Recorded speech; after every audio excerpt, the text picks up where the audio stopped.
That's right, ladies and gentlemen. It's your favorite trio in wrestling. It's the Wrestling Never Sleeps podcast with your boy, Jared Never Sleeps. I'm here with two very distinguished gents, my tag team partners for the evening, the coach himself, Travis Lillard, and Rel in a Cell, Tyrell Howard. Guys, it's been a minute. How are you guys doing this evening? It's been a while. A lot has happened since we last recorded. Been far too long. There's been way too much stuff happen to completely cover. Do a bunch of So different much. episodes here, but we're glad to be back. It feels great. Feels like a homecoming. I'm liking the new look too. I like the beard with Yeah. the. He has his Viking It's Raiders like look on. professional at the top. Yeah, yes. Ivar or one of them. No, he's the one that eats the turkey legs. I don't know who's who actually in that group. I think that's to be honest. Hanson. I'm still calling him Hampton and Is Roll. that handsome? I'm still calling him Hanson and Roll. Look at that, handsome Hanson. Look at that. There you go. Handsome and rough.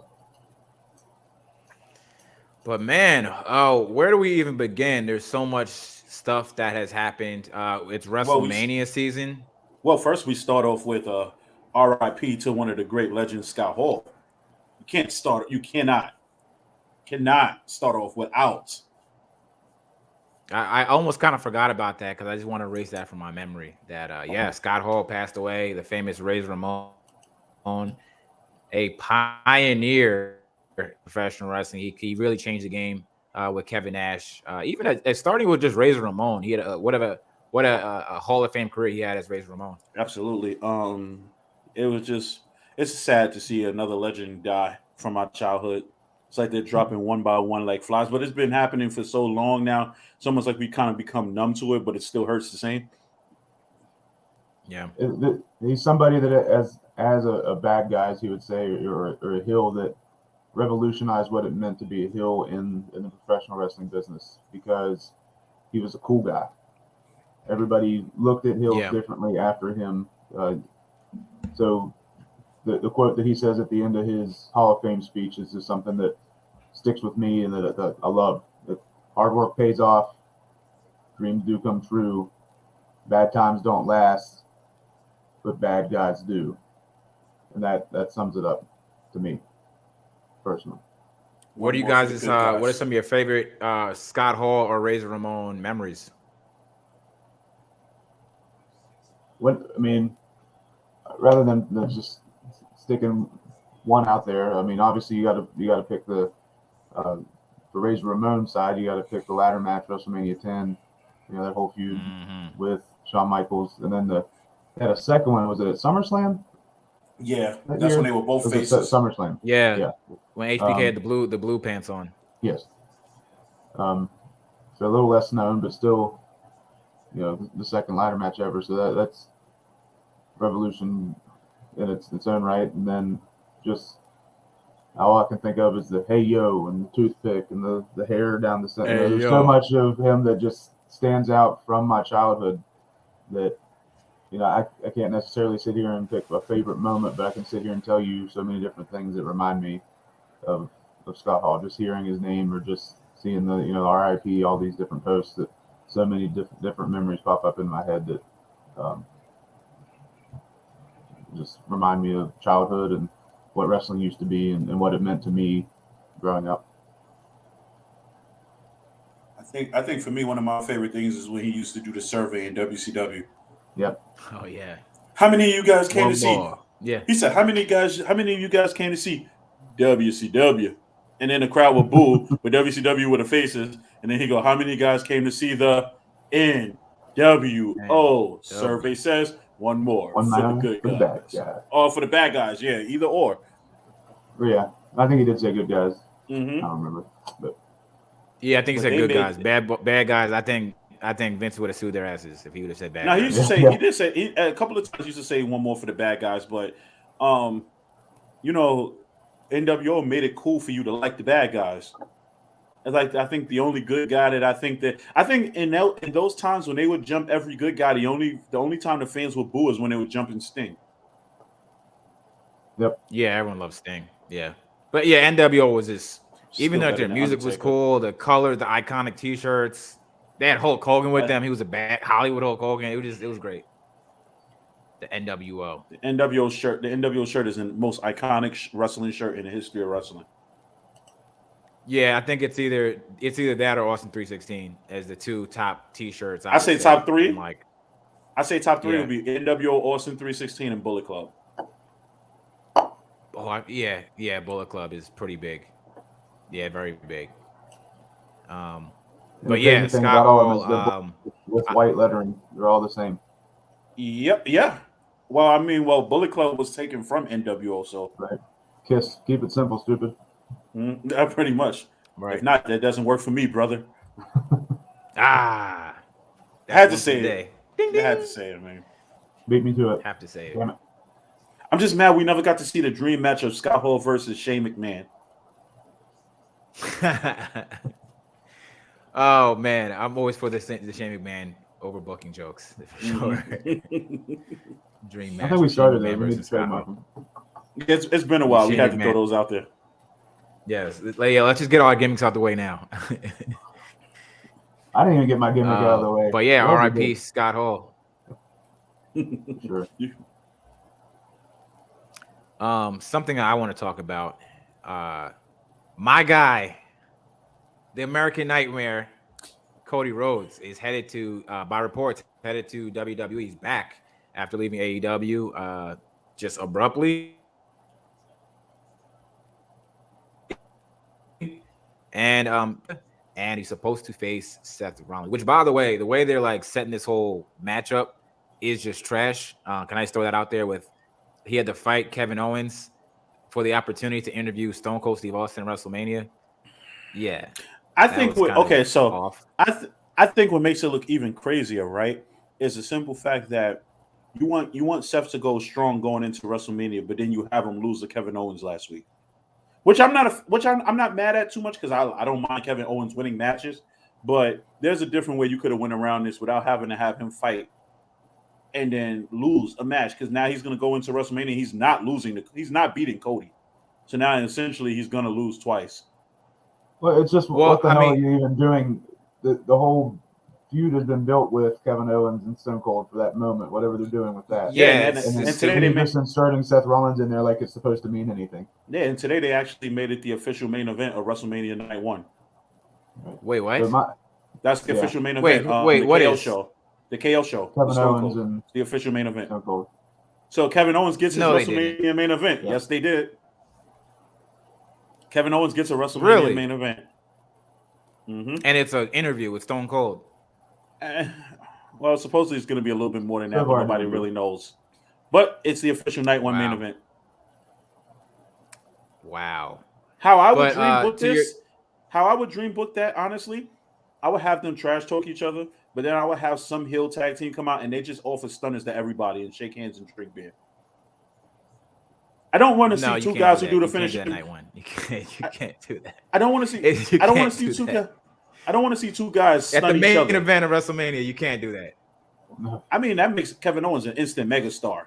You can't go lower than that. Think about it. If a main event, first of all, your main event in WrestleMania, whether it's a talk show or not, the ending bees with you and Stone Cold stunning everybody and you guys drinking beer to end the show, he cannot go anything more further than a main event at that point. He can't go lower anymore. He can no longer be a mid-carder after that. No. You can't do Kevin Owens like that. It's an interview segment with a 55-year-old man. Okay, granted, it's Stone Cold Steve Austin, but you would be mad. How about this? How about this? How about you just book these guys well? No, I would rather than have a storyline that makes sense and it puts Kevin Owens over and it puts his opponent over, and then both of them look great. Not like some house show ending to a WrestleMania where this guy just comes out and stuns everybody, a heel tag team, the Dirty Dogs or something like that, and that's it. You might have already just said it. You might have just already said it. The Dirty Dogs. I didn't even think about those two. They can't. Yeah, they can't do that. They can't. I'm still not a fan of Kevin Owens using the stunner. They wouldn't disrespect the NXT heavyweight champion like that, though, would they? Oh, I forgot he's yeah. So much has happened. Yeah, Dolph Ziggler's at NXT. I feel like I just woke up from a coma and it's like, what happened? Listen, Dolph Ziggler is the NXT champion. All I know is NXT passed away. Well, NXT 2.0 was supposed to be built around young stars. Yeah, Biggie broke his neck. Biggie broke his neck. Yeah. And how ironic Why was is that, that right? That he broke his neck when Xavier Woods was supposed to come right back the same weekend. Because they were supposed to be New Day Things at happen. Yeah. WrestleMania. New Day can't stay healthy for Hold so up. nothing. All three members cannot stay healthy at the same time. Well, hold on. Let's backtrack. We've jumped around a little bit. We went into a bunch of different compartments. Let's get back to this Cody Rhodes, Seth Rollins No, nobody tiff cares or about what's going to Cody. happen with this. Nobody cares about Cody. Well, let's talk about Seth Rollins for a second. Nobody I cares feel about like there's Seth. no way he could have possibly came out of him this looking good, because why is he fighting for an opportunity to interview Stone Cold? That's A. And then the other thing Why is he is, so are we desperate to be on exactly sure? WrestleMania? I'm going to go out on Yeah, a limb, and I'm that's going He to. should that. be on WrestleMania. Let there I'm be gonna. he just doesn't know who his opponent is, type thing. Okay, so But what pisses me and he's off, a right? top star, so that's kind of weird booking in the first place. Right. What pisses me off, right, about this whole But situation? Fantasy booked this. This realistically should have had Seth Rollins in the main event with Brock and Roman. For one, he never beat Seth at Royal Rumble. He lost by disqualification. Two, the history writes itself. He interjected himself in WrestleMania. What's it? WrestleMania 30? No, it wasn't 30. That was Daniel Bryan. yeah, WrestleMania that 31. was 31. 31. Yeah, He interjected himself and won and stole the belt from both of them. He beat Roman. He's beat Seth. So you mean to tell me that man can't claim to put himself in the main event? I mean, I think the logic is they don't want another triple threat like they did last year. But realistically speaking, you can't tell me where's the reason why Seth is not in that main event. you know what? I'm not mad at that. I wouldn't be mad at a triple threat, winner take all, Rock. Not Rock. Sorry, Roman, Brock, and Seth. That makes sense because he stole them from 31. It gives Seth Rollins a main event at WrestleMania, and you could still have that. Vince could still get his Roman versus Brock main event. That makes sense. Yeah, that makes a lot of sense. It just makes no sense to me. Like, so you got yourself beat, and it adds another element that we haven't seen. We've seen Roman versus Brock a million times, but we've never seen a triple threat with those guys.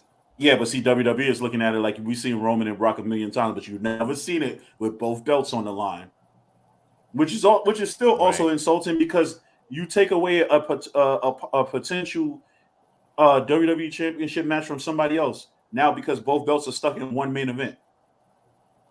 Yeah, but I mean, it is what it is. But I get it because they had to fill out a stadium and they have to do it 2 nights in a row, which is very, very difficult. So But question. I mean, question for you guys: Are we exactly sure that Cody Rhodes is going to beat Seth Rollins? Knowing that, like, really thinking about the history of how WWE books like WCW Invasion and things like that, are we sure that Cody Rhodes is going to beat Seth Rollins at Mania? If Cody comes back for them to tell him, like, look, we're going to sign you, you're just going to lose your first match back. Do you know how much Cody's going to get clowned by us fans? Because it's going to be like a Sting thing all over again. There's no way Sting should like that's what I'm saying. The Sting, the WCW Invasion. But if Cody Rhodes comes back and loses, it just kind of kills him. I feel like. What was the point? Right, and that whole, I feel like if you bring Cody in, he's got to win at least that first night, because, I mean, I'm still mind blown. Like I was saying before we started recording, I'm mind blown by the whole thing even happening. The report of it being a thing still, because, you know, he's so anti WWE when he leaves, which a lot of people are when they leave.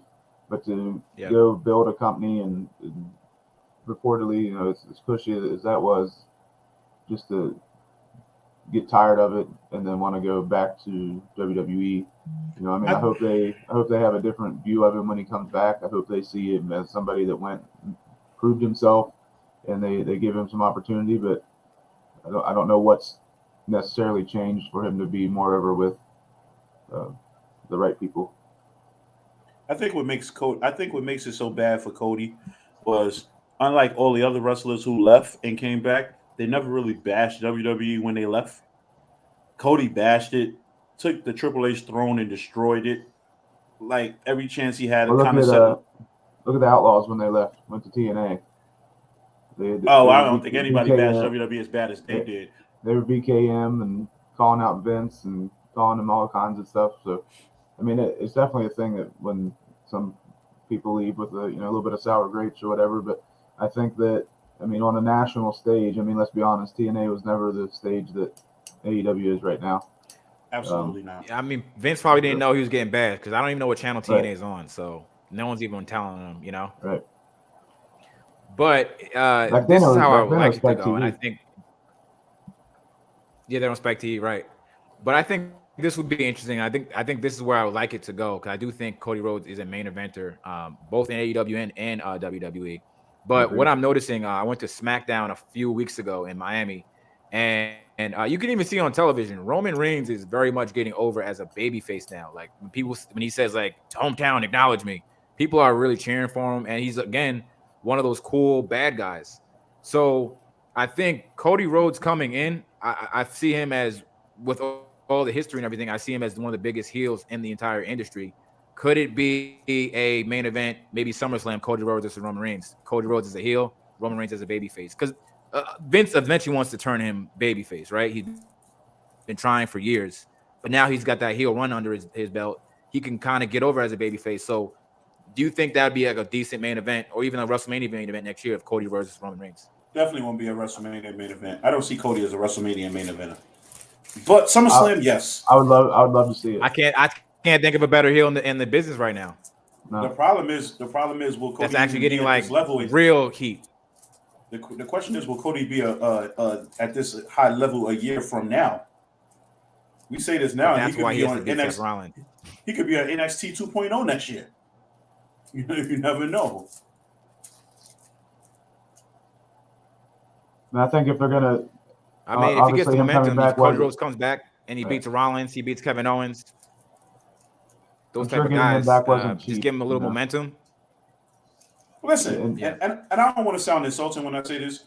Dolph Ziggler could compete against Roman Reigns if WWE got behind him and gave him momentum.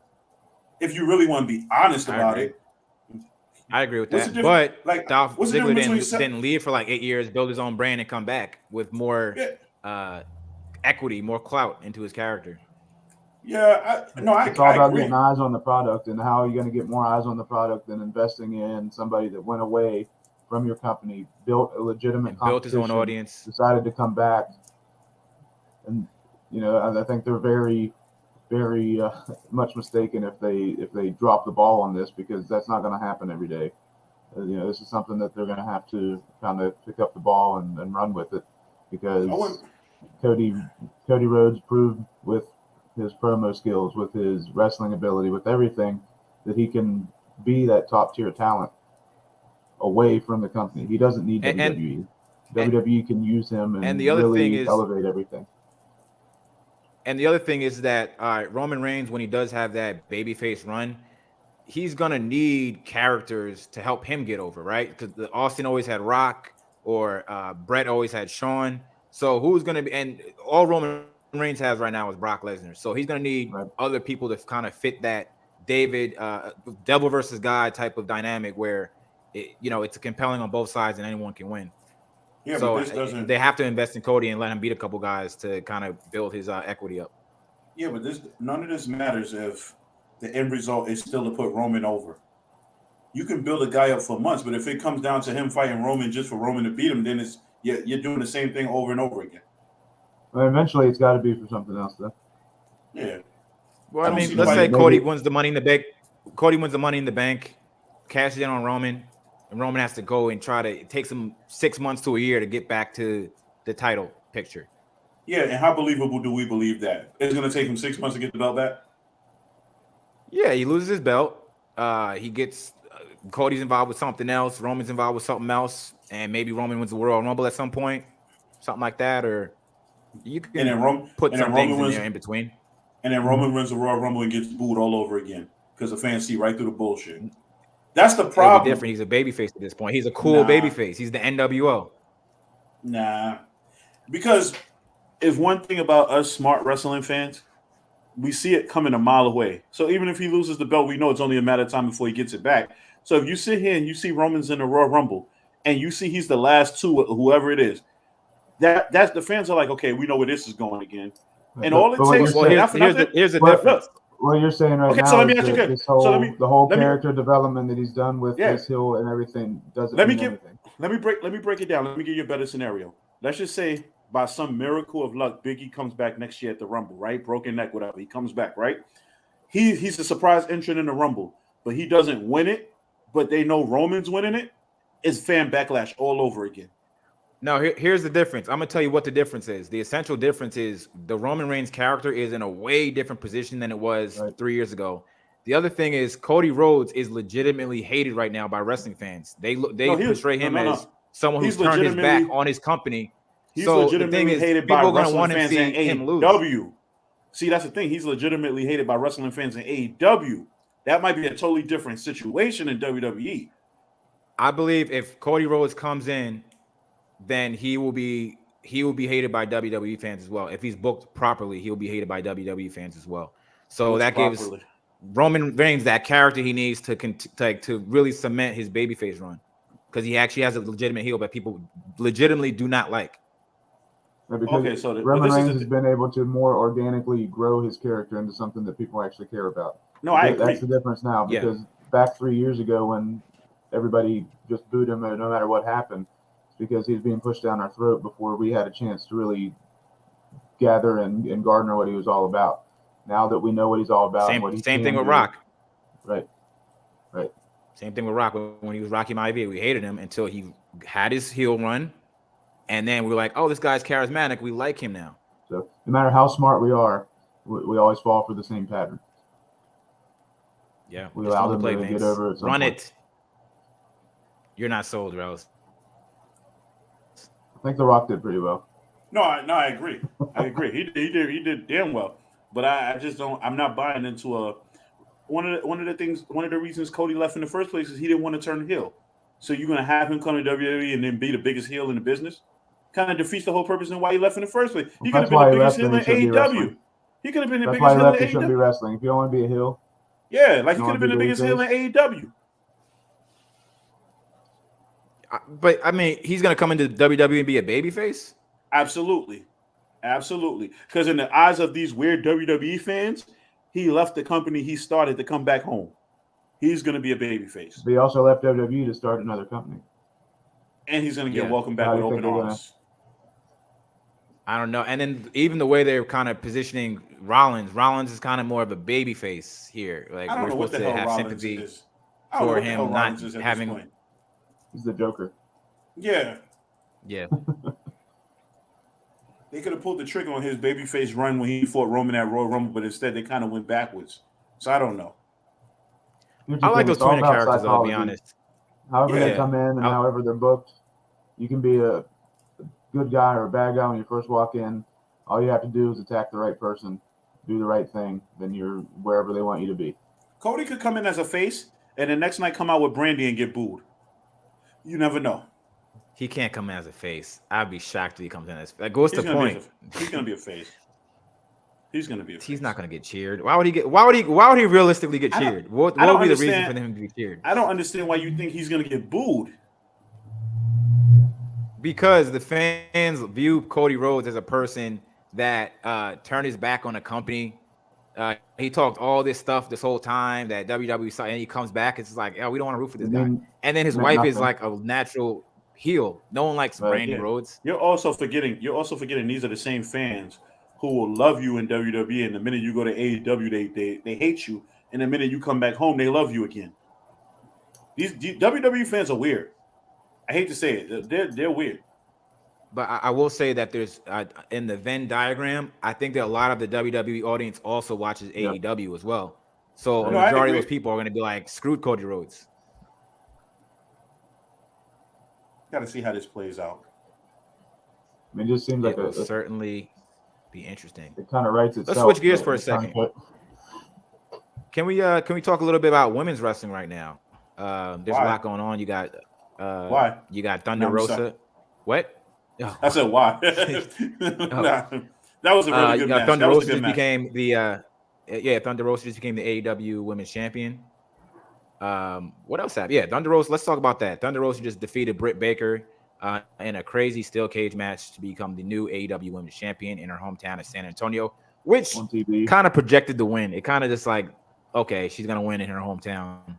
But what do you guys think? Because I was like, all right, I'm glad Thunder Rosa won, but at the same time, I'm like, I don't think I was ready to see Britt Baker lose the title, and I don't think Thunder Rosa is going to be able to carry that division the way Britt Baker did. I think Britt Baker really makes that title, but time will tell what's going on. But how did you guys feel about Britt Baker losing and Thunder Rosa winning the title? I thought it felt rushed, like kind of like what you're saying. And I also feel that, as I've said before, like it's crazy to be able to watch AEW, and they got like this special every other week or whatever that it's like a pay-per-view. They're just giving away all this stuff on TV. Yeah. Just to try to grasp at straws to get more viewers, I guess. But I just hope in the long run that doesn't hurt pay-per-view buys. I mean, pay-per-view buys have been going up pretty much every time they have one, which is good. But to go back to the original question, I mean, I thought it felt rushed. But at the same time, I mean, if they're trying to get somebody over, that's a good way to do it. Thunder Rosa, she's only lost, she's like 56-8 or something, so they've been building her for a long time, ever since she's been there. So somebody's going to come in and do it, and it's going to do it in her hometown. Let's get her over a little bit more than what would happen if maybe she waited till Vegas, or maybe she waited until wherever. Maybe this was the time. And who's to say Britt Baker doesn't get it back soon, pull some strings, do whatever. I think in the long run, whoever has the title, I'm indifferent to. I just thought it was an amazing match, and that right now, the women's division in AEW is, in my mind, surpassed WWE. Ooh. As far as the kind of matches they're having. You are disrespectful. The respect. I have to agree with the coach on AEW's women has surpassed WWE women. You are disrespectful. I will say. I'm gonna need you to put some respect on Bianca Belair's name. I'm gonna need you to put some respect on Charlotte Flair's name. I'm gonna need you to put some respect. They're not allowed to do what they can do. Becky Lynch's name. They're pigeonholed into stupid WWE shit. I will say this. Long-term story booking, long-term storytelling. Britt Baker, I don't feel like it was rushed for her losing the belt. I feel like they had no choice because Thunder Rosa was the last credible opponent. And if she beats Thunder Rosa, then it's like, where do you go from here? But they managed to stretch it a full year from when they had their last unsanctioned match. So I respect it. At the end of the day, it also showed one thing too. It also showed that Britt Baker can't beat her when it's one-on-one. Yeah, she beat her at the pay-per-view, but look at all the interference that it came with. That story, yeah. So let's just say a year from now, if they revisit this with Thunder Rosa being a heel and Britt being a good guy, then the story they can play is, when it's one-on-one, she can never beat her. And then here Britt Baker beats her as a face for the championship. Although I feel like Britt's now going after the TBS title, but we'll discuss that when we discuss that. Please no. I mean, because you got to look at it like, where is she going to go from here? She'll probably get a rematch, obviously, and then after that, where does she go from here? Well, that's what I'm saying. Like, if she goes after the TBS title, what was the point of giving her? What was the point of her losing the title in the first place? What was the reason it was even a cage match? Why was there a cage match? They kind of jumped straight to that, didn't they? No, because if you look at the pay-per-view, Thunder Rosa could not get – every time Thunder Rosa had Britt Baker beat, it was interference. It would be Rebel, it would be Jamie Hayter, so the steel cage did exactly what it was meant to do. Keep the outside interference out. I forgot they had already wrestled each other. Yeah, the logic is that so now the logic that made no sense was if you knew that you was going to put this title change in her hometown, then you should have done something where that match never happened at the pay-per-view, because then it defeated the purpose. Because it's like you lost. Obviously, it was interference, yes, but you lost. Then 2 days later, you get a qualifying match to then win again, to then get another title match. Like, so it kind of, and that's where I feel like their booking was a little off. But at the end of the day, everybody knew Thunder Rosa was going to be the one to beat Britt Baker for the title. Everybody knew it. It was nothing, no matter what new wrestlers came in. You couldn't get Tessa Blanchard. There was no.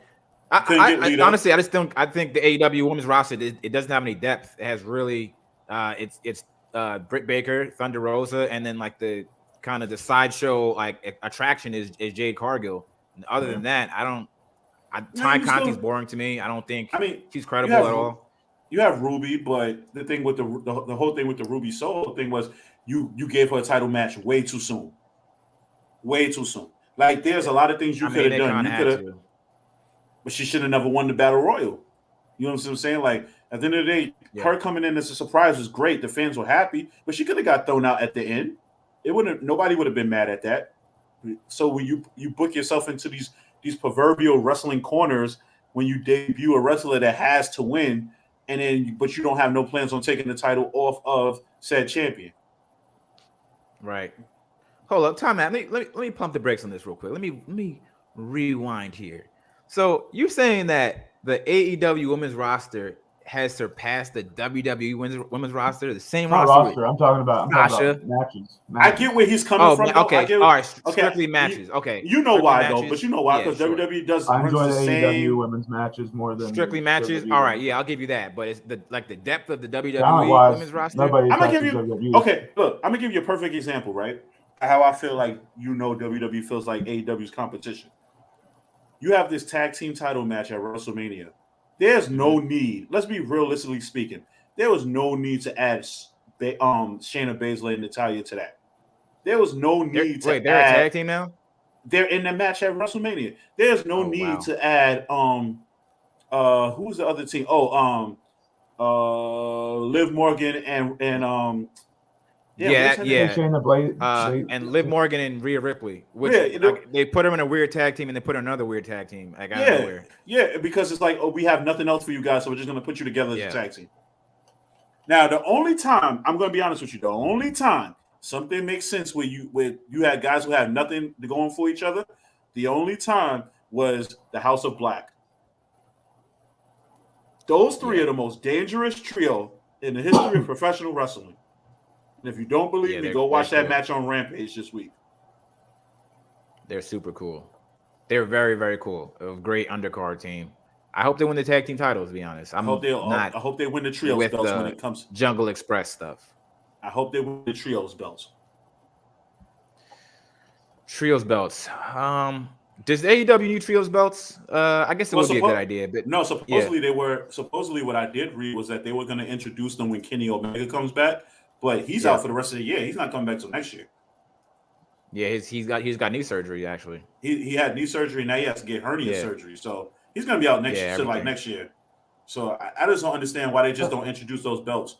Just give them to Adam Cole and Red Dragon. But do they really need it? Like what? What trios belts? There's every team in there is a trios. Of course they need trios belts. Then you got to defend them and all that stuff. You got to do a lot with the trios belts. That's what I'm looking at. You become WWE where you have 47 titles. But then when you have all these trios and they're fighting for what? At least give them something to fight for. Everybody's a trio in AEW. At least a trio. You got Andrade and his. But a lot of these teams should really be released. Honestly, let's be real about this. AEW's roster is very, very bloated, and a lot of these people should not have. Okay, so let's talk about it right now. Let's talk about it right now. Which trios in AEW should be released? What trios? Yeah. I can do without the entire Hardy family, whatever that thing. What Andrade thing? Our 2.0s with Jericho now. Okay, whatever. What other trios are there? Adam Cole will do his own thing, and Red Dragon will be in the tag team division. So what trios? Yeah, that's still a trio. Orange Cassidy's crew, the best friends and all them. I can do without that. You have House of Black. You have you got to say it, but you still got Adam Cole and Red Dragon, or Adam Cole and the Bucks. You have Jungle Boy Christian. But the Young Bucks are a tag team, and Adam Cole is a singles competitor. Like he's just doing this for now, but he's going to be in the main event. They're all part of the same clique, though. They're all part of the right, but what I'm saying is Adam Cole is going to be doing something different in the next probably 3 months that he is doing now. Right. He's not going to be in. You have that all throughout history. Is even if there are three of them, you got typically that's one guy that's outranked the other two. The other two are a tag team, and the other guy's a singles guy. Whether it's a mid card title, a low card title, or a high card title. Not saying that it wouldn't be interesting to see every now and again, but I think that you run the risk of introducing a title where they already have. There's 2 women's titles. There's the TNT title. the Yeah. tag titles. So and if heavyweight you add a titles. trios title, have you're gonna 6. end up with like Orange Cassidy and the Best Friends as the trios champions or something. No, or you end up with Santana like, Ortiz and Eddie Kingston. 6 Everybody titles, wants 3 hours of TV time a week. for now. Yeah. For now. They don't need. For now. There shouldn't be more. WWE is oversaturated. That's part of the whole problem. They throw everything out there because they don't. And it They seems just like you have see to. the same thing over and over again because they have to. There's no reason. I mean, I love it as a wrestling fan. It's great every night of the week. There's something new to watch, or whatever. But I think AEW right now has it good. 2 hours, 1 hour on Friday. Yeah, if they would do I would anything, agree. I'd like to see them go to 8, maybe 10 pay-per-views a year, or even bump it all the way up to 12. Yeah. Even though it's that kind of old school format where you got to pay for it. If they get this deal with HBO Max, stream on there, I think that's where they need to be. I don't think that you do that because then you have Tony Khan, who really is the sole writer of everything, and maybe with the influence of the people of the roster, he's going to get burnt out if he writes 5, 6, 7 hours of TV a week. So then you go from And then these we have the storylines other make thing that sense to happened. being over convoluted.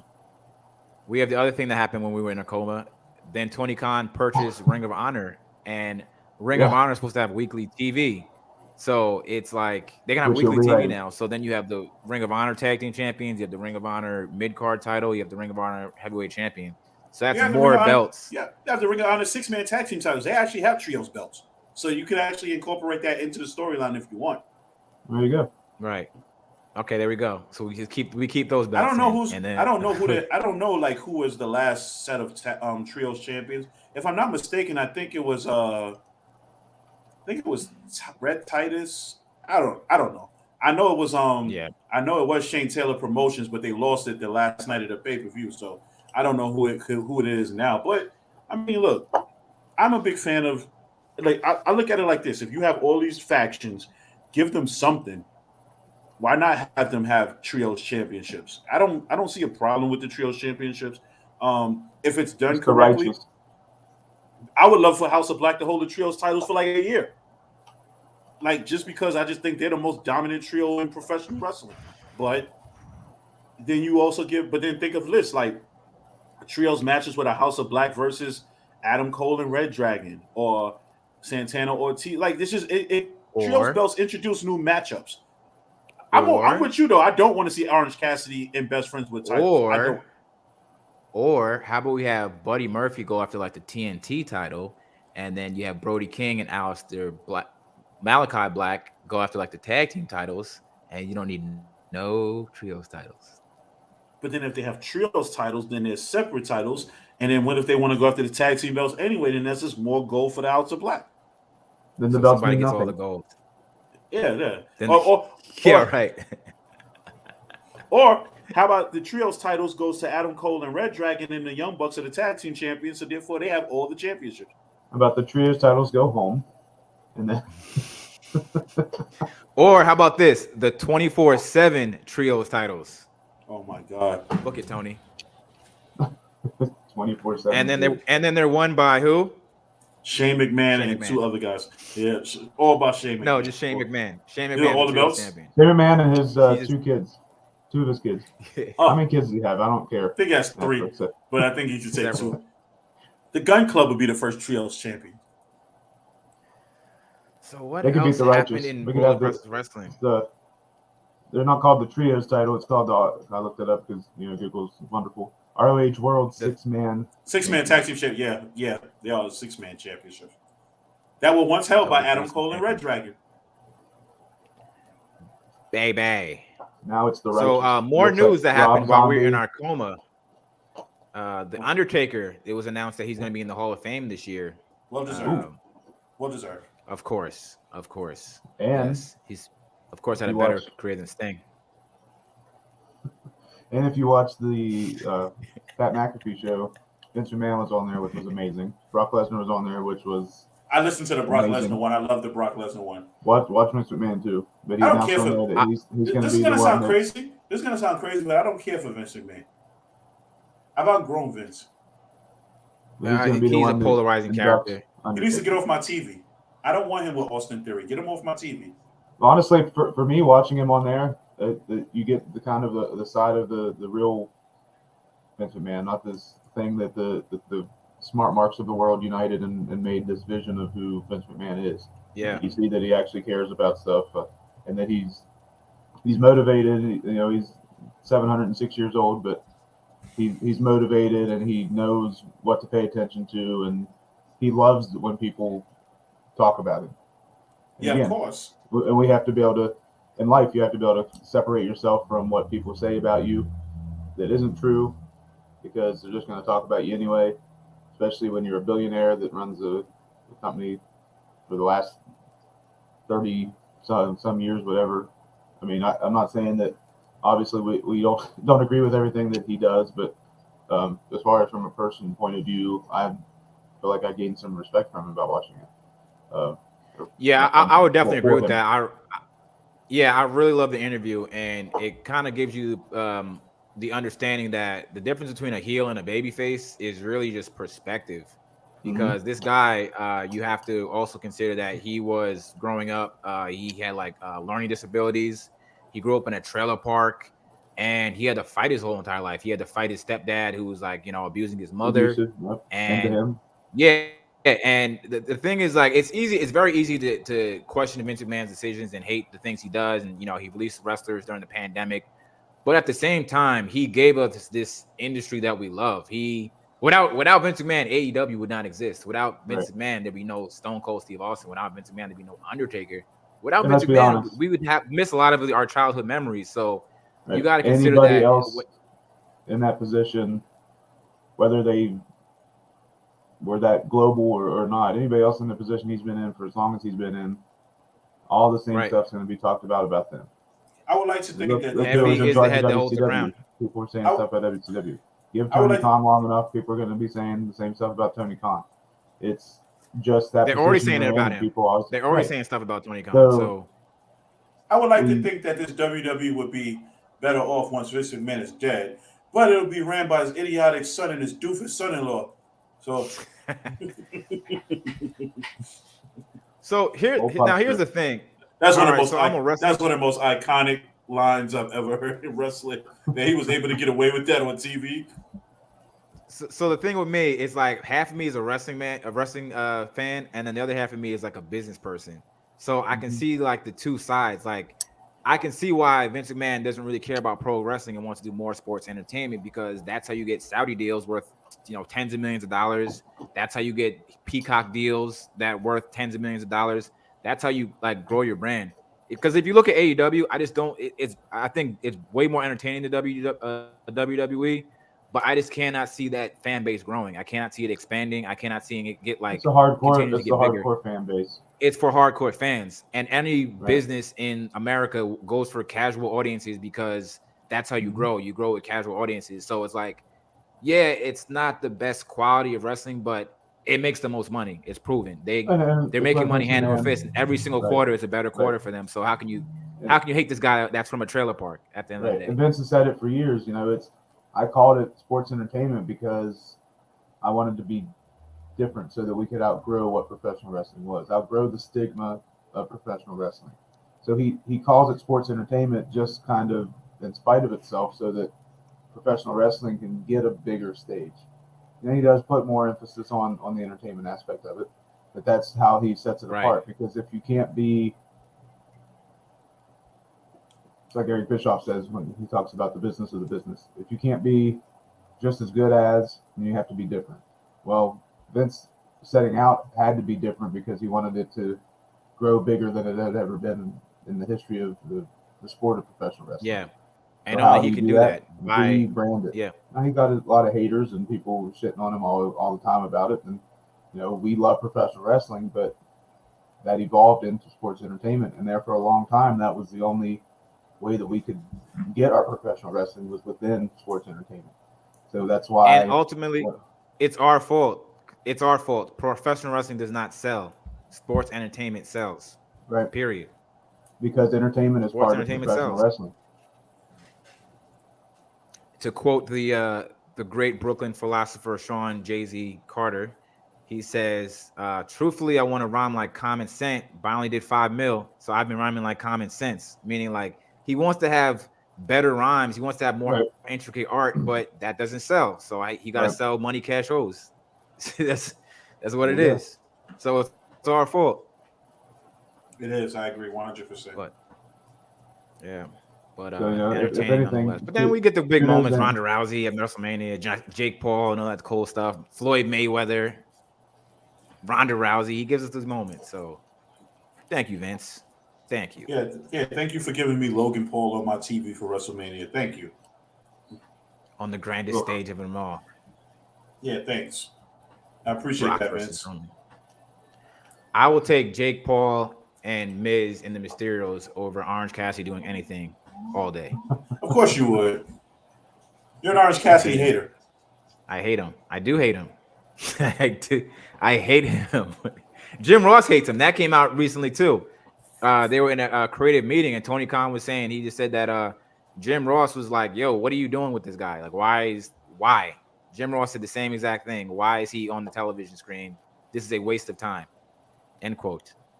He's 59-20 in wrestling matches. Yeah. I'm almost sure he's probably a top merch seller too. That's why he's on TV still. It's our fault. It's our fault. Damn it. What else happened in wrestling? More matches than Sammy Guevara. Sorry, I'm looking this up here and I'm getting irritated. What was that? That's my Sammy Guevara voice. Listen, I love Sammy Guevara. I'm going to say something that you're not going to agree with, or you maybe agree with, and it might bother I already you, disagree. I already disagree. Orange Cassidy is a sports entertainer. He figured out the sports entertainment side of things. He is. And this is Orange why Cassidy is a sports entertainer. Let's be honest, and you just said it less than 5 minutes ago. Sports entertainment is what sells money. He is a sports entertainer. Okay, but here's the thing. Here's what I don't like about this. Here's what I don't. I do believe that there's a place in sports. There's a place in professional wrestling for the Orange Cassidys. I'm just saying, don't position him in positions where he shouldn't be. Like, don't put him in like matches against Chris Jericho. Damn sure don't have him beat Adam Cole in a lights out match, because like it kills Adam Cole. It killed him. It didn't count. It does count because I saw it. I saw it happen. You can't just say, "Oh, it didn't count." I saw it happen. He beat him. You didn't see anything. It didn't count. Like, you can't. He wasn't fighting John Cena. I saw the match happen, and they know better because they don't do it with Daniel Bryan. They don't do it with CM Punk, so they know better not to book those type of matches. It didn't count. I didn't see it. We didn't see it. The world didn't see it. Yeah. Killed Adam Cole for me. Bang bang. But yeah, what else happened in the world of professional wrestling? We know women's matches. Becky Lynch and Bianca Belair. That long-term booking from SummerSlam. Nobody cares. Right. I do like Bianca Belair though, but this is we knew who was gonna win that one. No, the problem with this was the fact that all that momentum got killed when she got beat in 27 seconds. It should have never happened. It should have never happened. I wouldn't mind if also in the fact that Becky's a heel and nobody wants to boo her. Like, yeah. I don't think it would probably almost even be better if like Bianca was cashed in on. If they wouldn't beat her, she should have got cashed in on. Yeah, that would at least made a much more logical sense than having Becky come back and win in 27 seconds. Right. And then Sasha's in this weird tag team with Naomi now in that match. She's got really nothing to do, pretty much. Nope. That's what I'm saying. Like, at least you could have gave it to where Sasha and Naomi could have been a tag team together, and that would have just been the match. But then you add these other random thrown together tag teams just for the sake of having more women. They're trying to get people on the show. Yep. They're just trying to get people on the show. You could have just had a women's battle royal. Oh, but wait, I don't think they have enough women for that either. So, yeah. Yeah. Let's switch gears. Let's talk about the men's tag team division. What tag team division? Before we do that, real quick, yeah, I want to you touched on the bloated roster of AEW. Well, I just got on their website. Yeah. I don't know if you've seen the number that I held up there. They have listed 103 active wrestlers. Damn. And they only need about 12 of them. Right. No. That's the 4 hours problem. of TV. No, that's the problem. Us as fans have been conditioned to WWE telling you that you only need 12 wrestlers on TV. We need more wrestlers. Yeah, No, I don't ever. How are you going to ever make money Who? if you have 103 contracted wrestlers? Right. Vince McMahon did it for years. What are you talking about? With How 3 many- hours All right. of Well, here's the TV, thing. How many wrestlers did Vince have sitting just to be sitting under the payroll before they decided to do all these cuts? It's a $1 billion company. AEW is not made And they probably profit still there's a $1 billion company, but I guarantee you they don't pay the wrestlers what they should be getting paid. That's still a lot of expense. Well, let's put it this way. I don't need to see 2.0 ever. I don't need to see who else? The Best Friends. I can do without them. I can do without Joy Janela and Sonny Kiss and all those guys. I can do 2.0 without is sports entertainers. I could do without those guys. They just kind of that to me. What's his face? QT Marshall. He can be a trainer in the back. That's cool with me. I don't want to see him on my television. What's the other guys? They're like the Street Profits, but the AEW version. Oh, Private Party. Private Party. I can do without those guys. I can do without the other Street Profit guys. I'm sorry. Or the Acclaim. Add 24 to No, that. I like the That was- Acclaim. 103 was just the men's roster. Add 24 to that. Oh gosh, and the women. Riho can go.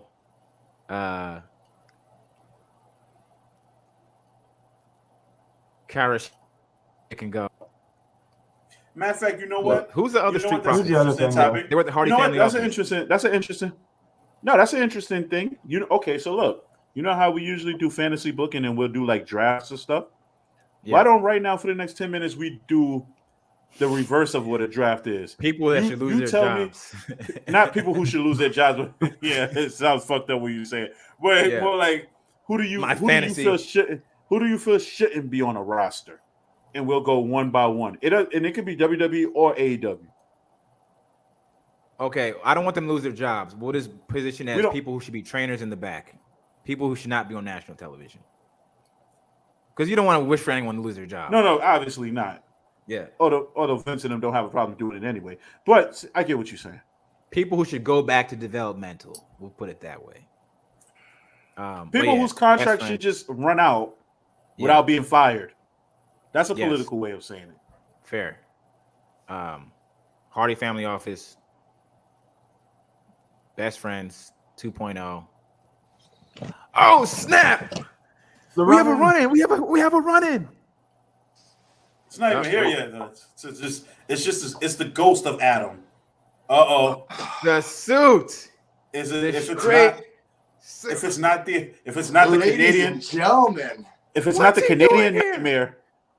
If What's it's not he the doing Canadian, here? if it's not the I like that, Canadian the nightmare. Canadian nightmare. What's he oh, doing it must here? not be Tuesday because I hear a lot of squawking on the other side of the fence there, gentlemen. You Oh, it's weren't Adam. expecting me, but you need me, baby. I'm back better than ever. Woo! Testify. Woo! Oh, it's Adam Tuesday, Rhodes. We know who you Shooting are, the but we Suit don't is know here why on you're Sunday, here. Sunday. And I know we got lots to talk about, guys. It's great to see all of you back. The band is back camera, together, guys. The band is back together. You guys got to catch me up, guys. You gotta catch me up. I was a little busy dealing with some stuff. You actually walked in. It's funny because you actually walked in. You actually did a run in at the right time. We were about to talk about guys who we feel should not be in their respective promotions. Oh, Yes. And are you implying that I should not be here because we're talking WWE and We're I'm talking an NXT WWE. guy? We're talking. you're the next NXT champion. I've already got the belt, baby. I've already got the belt. He's not even been here 5 minutes and the charisma's already through the roof. I love it. Here, just give me one Yes, second. the My ratings are volume's going a up. little. I don't know The why ratings the are going volume's up a for this little show. wonky. Straight shoot equals ratings. Always. Bam!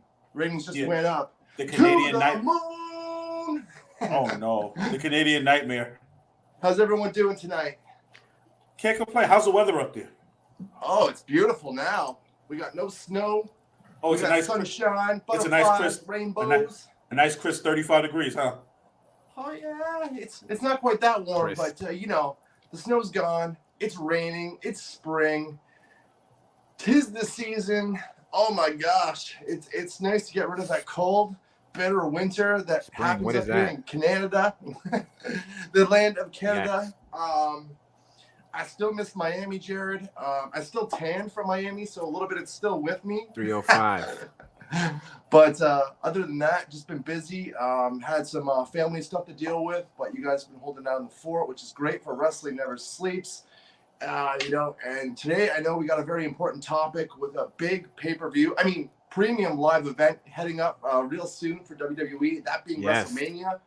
I'm not sure how The far most along you guys got with stupendous that at that. conversation, but you mentioned something about talent that shouldn't be or is in the wrong promotion. Is that what I'm hearing? Mm-hmm. We were talking about people on that we don't want to see on our screen and should not be on our screen. Oh, well then I'll do you the honors. Yes. Why didn't you say so? No. Yeah. Wrestlers Are who we should not talking be on about our either screen. promotion here or any promotion? I think we're kind of just narrowing down to AEW. My first one is Rich Holland. I don't want him on my TV. I can agree Dang. with that, Ralsy. I can agree with that for sure. It's just inexperience, right? Someone that no one really quite cares about yet. There's no reason for anyone to care about him. He's got the size, the look, I think. But again, the inexperience is just not there. Should not be on national or global television. Like he's just not. He's just being too exposed. And he's gonna always the product and brand, I think. And he's gonna live with the stigma of being the one who broke Big E's neck, no matter whether it was accidental or if it was done purposely. In the fans' eyes, he's gonna be the one that hurt Big E, and it's never gonna be It was done on forgiven. purpose. No. It definitely wasn't done on purpose. No, we know it wasn't done on purpose, but what I'm saying is you have You some said people who accidentally will or think, on purpose. Like you're just like, all right, here's my spot. Like, break this guy's neck. here's my chance. He's like, I'm time gonna to break shine. Biggie's neck. Watch this. I'm gonna say it was an accident when I lifted him. Oh, I know, buddy. We're just bugging you. man. But speaking of accidents, Hey, it seems OG far Wrestling too Never many in Sleeps, man. AEW Give me as a well. too sweet. It just seems like wait, to be the hold on. theme of the year. Can I get a? Yeah, Damn. it's like a Brady Bunch. Hit the corners. There we go. Oh, Hit the corners of the screen. there we go. Why don't we just too sweet? Why don't we just too sweet ourselves? There you go. There, oh, that's easy. Damn. Cool. Do it all day, every day. I got on They have to be WWE.com to look wrestling at because the. there's a lot of haters out there, a lot of criticizers.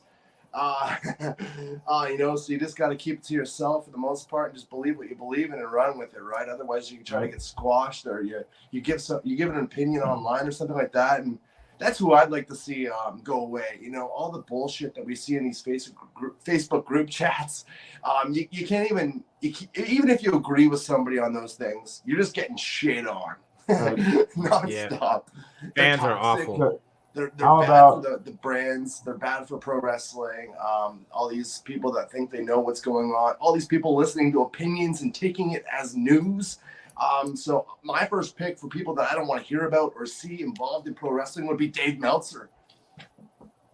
Oh yeah, Uncle Dave. Oh, Trav, you said you were on WWE.com. What was it? Yeah, I got on to look at superstars, and it just so happens that back underneath superstars is Shane McMahon. Here comes the Oh, money. maybe it's gonna be Shane. Maybe it's gonna be Shane and Cody at WrestleMania. Imagine. I can see that happening. He's right beside Shanky. Ooh, wow. And he's on here. comes the money. Here we go. I could definitely see Cody Rhodes versus Shane McMahon happen at Mania. And it's a swerve, and Seth Rollins faces somebody else. Seth Rollins faces. Or it's a swerving to Shane versus Seth. They just don't have Cody show up Please, at all. no. Yeah. That was supposed to be the They original. just play a hype video for Cody, and then we get Shane. Creative versus is nothing for you, pal. Or it could be one swerve. It could be a swerve too. What if like Shane comes out tomorrow to confront Seth, and we think that's the match at WrestleMania, and then all of a sudden like Shane gets attacked before WrestleMania or at WrestleMania and need a replacement, and here comes Cody. I think if they're going to do that, Shane wouldn't even get attacked. It'd be like Shane bringing in the outside guy because he feels besmirched by family members, by WWE, by the Nick Khan era of WWE. So he's bringing in a guy from AEW that would dethrone any validity or validation to any superstar in WWE. What do you think of that? That would be interesting. That would be a very interesting storyline. Shane aligns with Cody. Yeah, I could see that. Yeah, I think that'd be cool. That would get Cody as a heel. That's what you wanted. I think anyone around Shane McMahon right now would be automatically considered a big time heel. Absolutely. If Shane McMahon can kind of put his ego aside as well, I feel like he just wants to. There you go. You got two egotistical guys side by side. How much heat would they draw, right? There you go. But at least Cody gets back to a certain degree, right? Like Cody will get back 50-50 at least. I'm sure going into the contract and coming back to WWE, he knows his role far in advance. Otherwise, he wouldn't have signed anything not knowing. I could even see them bringing out the Stardust costume in a hand and like lighting it on fire or just like throwing it aside. I just thought about that too. Enough with this shit. This is who you get. This is what you get. If you don't like it, too bad. I could picture that. Another thing. Pat McAfee and Austin Theory at Mania. Yes. I don't care. Thoughts, gentlemen? I'll let someone else go first. Who cares? Travis, you've been watching. What do you think of that, Trav? As far as Pat McAfee, I mean, I think it's cool that he's going to have a spot. I do like Pat McAfee. I listen to his podcast all the time, all that kind of thing. So if you look at the kind of general fan trying to get eyeballs on the product, I think it's a good thing. As far as somebody that follows the business and likes to say that he knows a little bit about the business, that fan aspect, I'm like, WrestleMania, you're going to take that spot away from somebody. But again, I mean, there's which Paul is it? Jake Paul, Logan Paul? Logan Paul. Then you're going to have who we're talking about here with Pat McAfee. So if there's a place for that to happen, it's WrestleMania. So obviously they're putting a little bit of something behind Austin Theory, giving him the Vince McMahon rub for whatever reason. So I'm anxious to see what happens. I can't say that it's something that overly excites me, but I think that you have that niche crowd that's going to be watching just to see what Pat McAfee does. I have a couple friends that are exclusively going to watch just because they know Pat McAfee's on it. You know what's crazy? I can see the reason why they paired Austin Theory with Vince, only because Vince probably looked at it like his name is Austin. And another Vince and Austin thing, a collaboration or something of that sort. I can picture that's the only reason why they probably could pair the two together. Well, that's what they originally were saying a couple months ago. It'd be Shane McMahon versus Austin Theory, and then you have Austin versus McMahon again, which I think would be, Vince McMahon's real son, and then Austin's like the new son, his predecessor.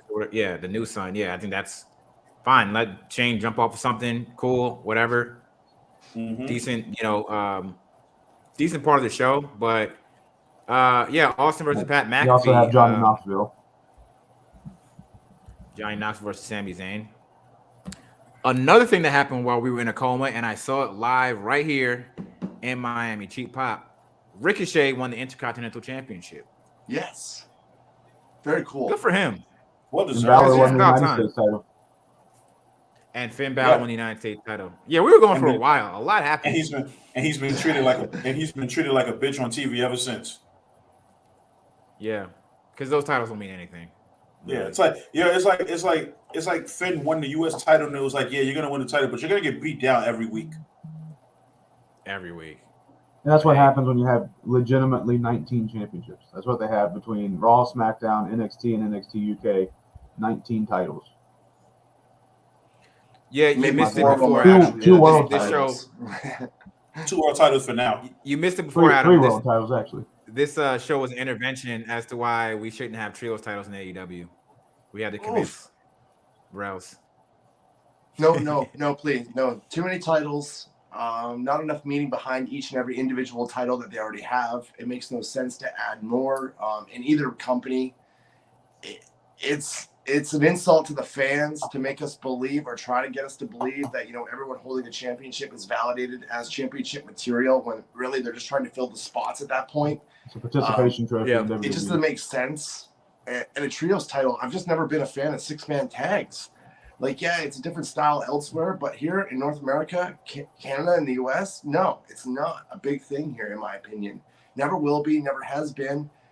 They do them a lot over in Japan. They do them down south in Mexico.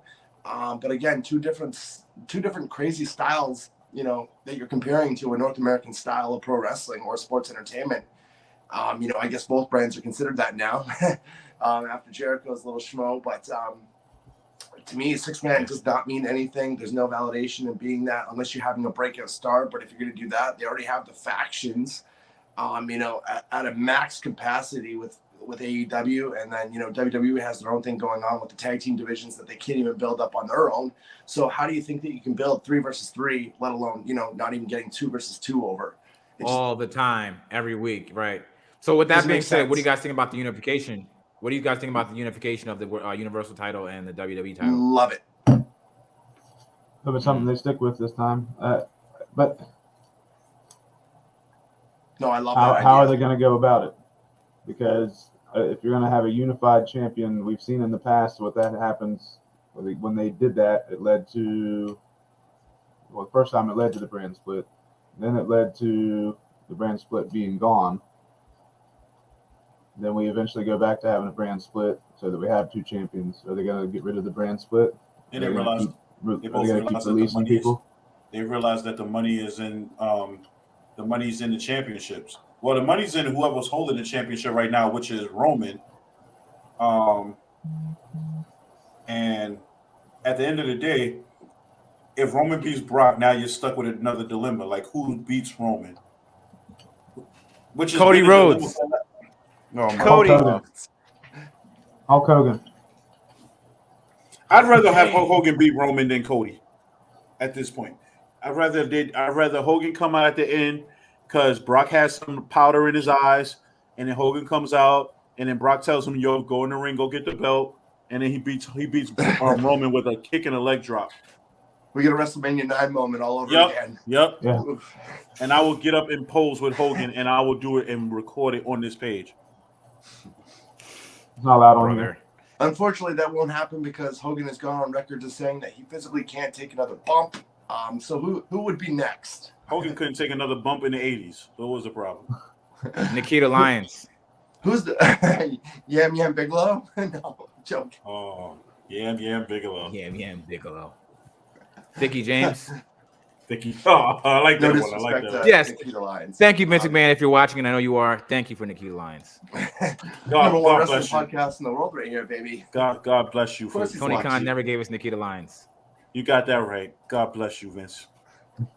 I don't agree with a lot of things Vince did, but I definitely agree with him on that one. He's like, they have CM Punk? Well, watch this, pal. Nikita Lyons. He goes, they have Jay Cargill. I'll give them a blonde with a big butt. Nikita, go out there. Nikita Lyons. CM Trump. You said CM Junk? Trunk. Oh, this is CM CM Junk. CM Trunk. It's the same thing, CM Junk. In regards, though, to the next person to potentially beat Roman, you have to look at the roster. You have to look at the new up-and-coming talent that is being slowly but surely built up. Braun I look Breaker. at a guy like Braun Breaker. Braun Breaker. And I'm unbiased. Braun Breaker. As an NXT guy, I am unbiased with that, but he is naturally the next selection to be the top guy as a babyface in the company. You can't deny it. NXT Championship was a little cut short, but again, they want to get him right up to the main roster. So now he can start opposing as a potential threat for that WWE or World Championship title, on the main roster, and someone to potentially beat Roman Reigns. It just Next makes year's sense Mania is to me. what? WrestleMania 40? Next year's 40? 39. 39. I'm sorry to burst your bubble, but Braun is getting that NXT title back. If you think that Dolph took that off for anything more than that, you're sadly mistaken. No, They got to I move him don't. I up. don't see Braun They getting gotta it move back. him To up. be honest, Got to cash out. Got to I think- cash I think out. they He's give it not to getting that somebody back. else It's in the for him. It's a NXT. step backward. It's a step backward for him at this point. This is WWE we're talking about. Also, you're also talking about NXT 2.0, the younger generation, where the 41-year-old is the champion. Yeah, I saw a meme. It was like the Happy Gilmore, where he's in the like the little 38 class, and then like Dolph Ziggler and NXT, and he's sitting in like a little kindergarten class. Travis, you and I normally watch the Tuesday night program. What are your thoughts on Braun Breaker going back down to win the NXT championship or getting pushed up to the main roster? I think it's a double-edged sword. I mean, I can fully see them sending him up to the main roster and kind of not looking back. But we also know what happens when they do that. they're something for a couple months, and then if they last that long, and then they're lost in the shuffle. He has not been there long. He just started getting some kind of a fire underneath him, some kind of relevancy, and then they just take the title off of him and push him over to the main roster. So I think what they really should have done is let that long-term story of him being on top of NXT for a while, at least get a couple feuds in.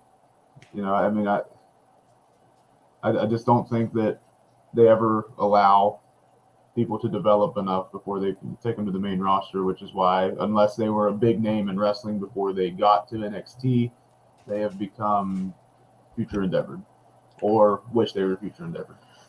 Going back to the development aspect of all that, Travis and Jared and Rousey, it's true they don't let the guys develop anymore, and they just push them right to the top. But in this situation, it's a little different because they're not stealing Triple H's younger talent anymore that they wanted to ruin on the main roster, which they indeed did eventually, right? They cleared everybody out on the main roster once they brought him up from NXT, and that was Triple H's Black and Gold brand. This is NXT 2.0, so logically you think they'd want to put a little bit more time into developing someone like Steiner or Breaker, but I think with the name, the background, the already God-given talent that he has in his bone, I think they can rely on him on being that superstar a little bit quicker than the average talent coming up from NXT or development.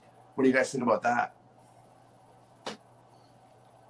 I look at it like, I mean, I don't think he's in the top tier of talent that's come from NXT.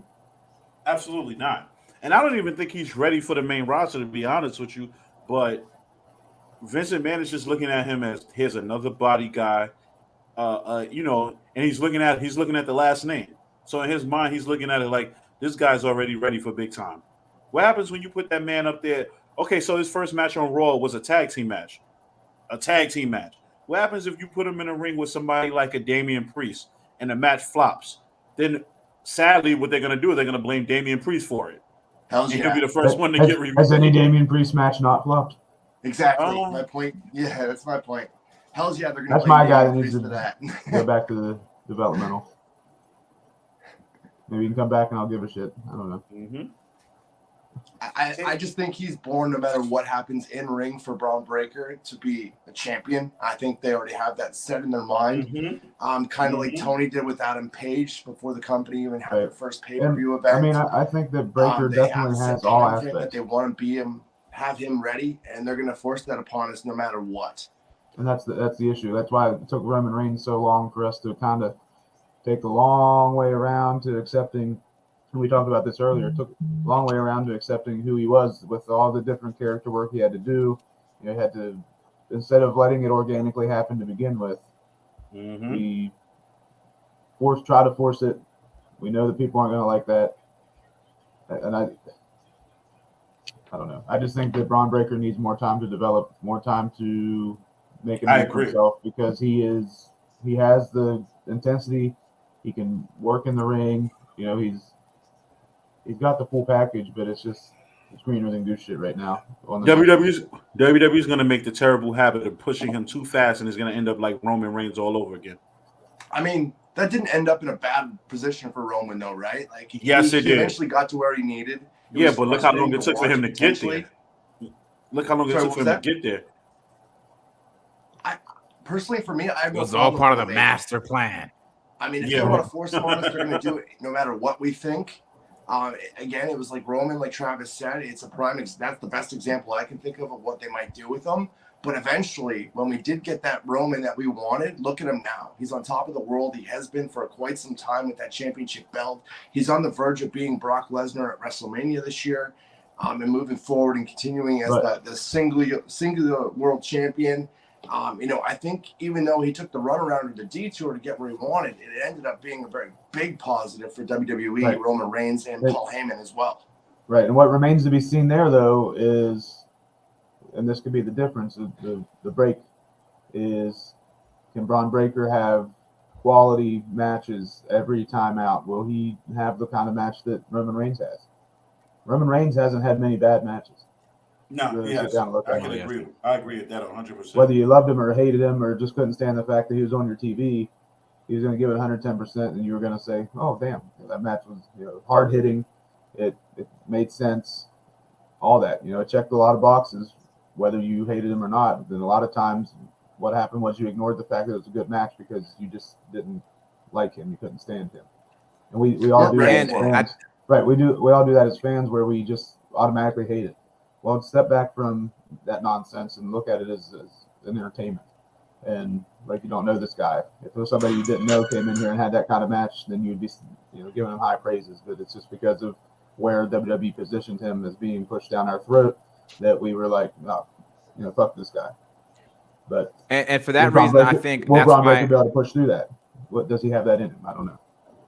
Well, that's why I don't think I'm against him getting kind of moved up a little faster, because Braun Breaker right now, you can tell he's a star. He's straight up a star. So if you do put him on the main roster and you allow him to work with people who have experience, who allow people to work with him that can really elevate him more, he's just going to get better faster. He's going to adapt faster. That's what you sign up for when you become a WWE superstar. So they know they want to have some main eventers the next year or two. So let him kind of just kind of figure it out on the fly. Let him work with more experienced people. Let him kind of learn from like just the array of talent that WWE has, because you can only learn so much at NXT. So let him take his breaks, and next year this time when he's main eventing WrestleMania with Roman Reigns, I think he will better be. for him.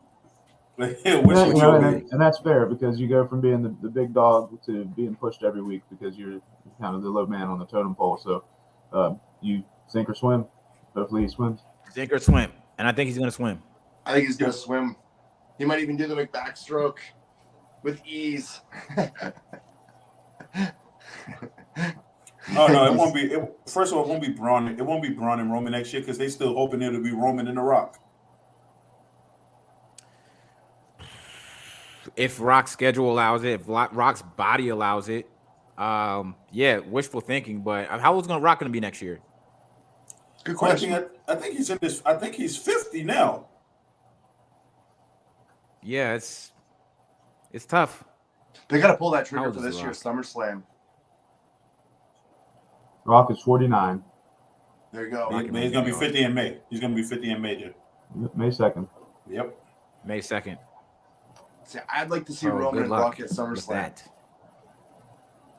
And if I'm a movie studio, I don't want The Rock wrestling. I just come on. No, I agree. I don't want 100%. The Rock wrestling. I wouldn't want to wrestle. Is the schedule going to allow him to wrestle? Yeah, so I think that shit might have said, unless they know something that we don't know, but I think it's going to be very difficult.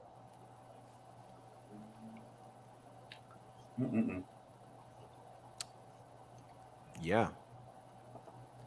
I'm not sure if you guys already talked about this, but originally we were talking about guys that we don't want to see on screen. Right. We've talked a lot about WWE, but I'm interested to see and hear what you guys think of any AEW talent that you would not want to see on their program with the Party Family Office, the potential buyout of ROH. Who do you want to see stay on AEW program, and who would you potentially want to see move over to help develop and build that ROH brand back up to what it used to be with all the top indie guys that used to be in it? I'll be honest with you. If I could move one wrestler over to ROH, it would be Bryan Danielson. You say that, and let him be the measuring stick. When Regal came, because of course this was right after they announced the fact that they bought ROH, I was at a friend's house watching the AEW pay-per-view, and when Arn came out and interrupted the Moxley and Danielson match, we were like, holy shit. That's going to be the trio that jumps to ROH, and that helps that brand just poof. Yeah, I can see now, obviously, they're going a different way right now, and that's more of an AEW thing, but we were just kind of sitting there like, what if? And so we kind of already had that discussion, and I think that those two would be good. I